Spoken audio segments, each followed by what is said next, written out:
रामायण से जुड़ा है सारस पक्षी का इतिहास। प्रेम का प्रतीक सारस से जुड़े कुछ रोचक तथ्य। सारस पक्षी की कुछ खास बातें जो आरिफ को भी नहीं पता होंगी। प्रेम का प्रतीक सारस पक्षी जिसे भारत में पूजा तक जाता है।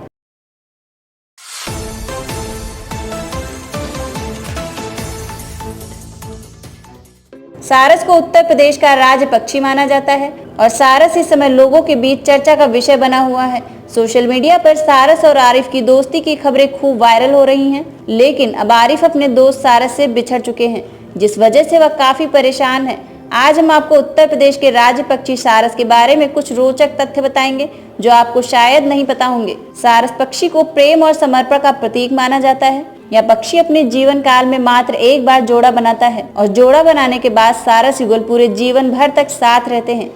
यदि किसी कारण से एक साथी की मृत्यु हो जाती है तो दूसरा बहुत परेशान होकर खाना पीना बंद कर देता है, जिसके कारण उसकी भी मृत्यु हो जाती है। अपनी इस विशेषता के कारण इसे एक अच्छी सामाजिक स्थिति प्राप्त है। भारत के कुछ भागों में नवविवाहित युगल के लिए सारस युगल का दर्शन करना अनिवार्य होता है। आपको बता दें कि सारस पक्षी का इतिहास रामायण की कथा से भी संबंधित है। महर्षि वाल्मीकि ने रामायण लिखने का आरंभ सारस पक्षी के वर्णन से ही किया था। प्रणय रत सारस पक्षी युगल में से एक की शिकारी द्वारा तीर से हत्या कर दी जाती है तो दूसरा अपने साथी के वियोग में वहीं तड़प तड़प कर अपने प्राण त्याग देता है।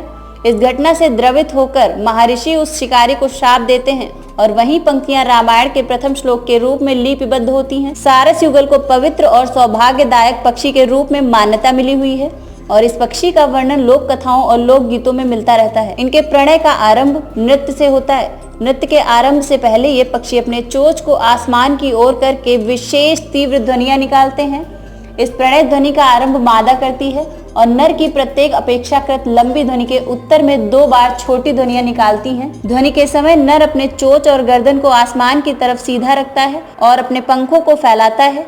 मादा केवल गर्दन और चोंच को सीधा रखती है और ध्वनि निकालती है। इनका प्रणय नृत्य आकर्षण होता है। ये पंखों को फड़फड़ा के अपने स्थान पर कूद के और थोड़ी दूरी तक गोलाई में दौड़ दौड़कर छोटे घास एवं लकड़ियों को उछाल कर पूरा करते हैं। सारस एक ऐसी प्रजाति है जिसे संकटग्रस्त घोषित कर दिया गया है। कुछ सालों में यह पक्षी सारे विलुप्त होने की कगार पर पहुंच गए हैं। सारस की संख्या करीब 10 से 12 हजार ही है। वैसे तो सारस पक्षी ज्यादा प्रवास नहीं करते हैं, वे एक ही स्थान पर रहना ज्यादा पसंद करते हैं। सारस पक्षी को शाकाहारी माना जाता है। ये कंद मूल, बीज और अनाज खाते हैं। वैसे कभी कभी छोटे जीव भी खाना पसंद करते हैं। सारस की चोंच बहुत लंबी होती है, वह इससे अपना सारा भोजन निगलते हैं और सारस 523 किलोमीटर उड़ान भरने की क्षमता रखते हैं। इनकी लंबाई खड़े होने पर करीब 5 फीट तक होती है। इनका वजन 600 किलोग्राम होता है। आपको बता दें कि सारस पक्षी एक ऐसा पक्षी है जो आसमान में 35 से 40 हजार फीट ऊंचाई तक उड़ जाते हैं। उनके दोनों पैर काफी मजबूत होते हैं। आपको बता दें कि सारस पक्षी एक दूसरे से संबंध केवल वर्षा ऋतु में बनाते हैं, जिसकी शुरुआत वह नृत्य से करते हैं। सारस पक्षी नेपाल और भारत में ही पाए जाते हैं और भारत में इसकी 5 प्रजातियां पाई जाती हैं और एक प्रजाति साइबेरियन क्रेन के नाम से जाना जाता है, लेकिन यह प्रजाति 2002 से ही नहीं देखी गई। लोगों का यह मानना है कि सारस पक्षी की प्रजातियां धीरे धीरे विलुप्त होती जा रही हैं और ज्यादातर सारस पक्षी नेपाल और भारत में ही पाए जाते हैं।